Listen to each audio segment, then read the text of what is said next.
Guys, উপরে স্ক্রিনে যে ভিডিওটা দেখছেন এটা বাইরে না, এটা বাংলাদেশে অবস্থিত বনবিহার বৌদ্ধ মন্দির, রাঙ্গামাটি জেলায়।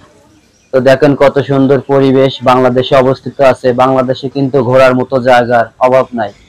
শুধু আমরা মনে করি বাইরের দেশে ঘোরার মতো জায়গা আছে, কিন্তু না, বাংলাদেশে সুন্দর সুন্দর স্থান আছে যেখানে গেলে আপনার মনোমুগ্ধ হয়ে যাবে, ভালো লাগবে, দেখতে মনে চাবে। দেখেন কত সুন্দর মনোমুগ্ধকর পরিবেশ, বৌদ্ধ মন্দির প্রাঙ্গণ। এখানে আসলে আপনার মনটা ভালো হয়ে যাবে, হয়তো আসলে আপনার ভালো লাগবে। তো বাংলাদেশে এত সুন্দর সুন্দর জায়গা আছে, আমরা কিন্তু বেছে নিই আমাদের পার্শ্ববর্তী দেশ ইন্ডিয়ায়।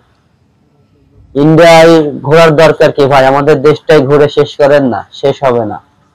আমাদের দেশে ঘুরলে ভালো ভালো জায়গা, ভালো ভালো স্থান আপনার চোখে পড়বে, আপনার মন ভালো হয়ে যাবে। আপনি ইন্ডিয়ায় গেলে আপনার আরো বেশি ক্যারি খরচ হবে, কিন্তু আপনি দেশের ভিতর থেকে ঘুরলে আপনার দেশের টাকা দেশেই থাকবে, বাইরে যাবে না। আপনি দেশে ঘুরেন, দেশের সুনাম গুণগান গান।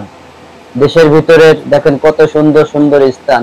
রাঙামাটি তো বাংলাদেশের ভিতরে বেশি দূর না মনে হয়, বাংলাদেশ তো বেশি বড়ও না, অন্যান্য দেশের চেয়ে ছোট। তো অন্যান্য দেশে যে ঘুরে সে টাকা বাইরে পাঠানোর দরকার কি? আমাদের দেশের টাকা আমাদের দেশেই থাক, এটাই তো ভালো নাকি?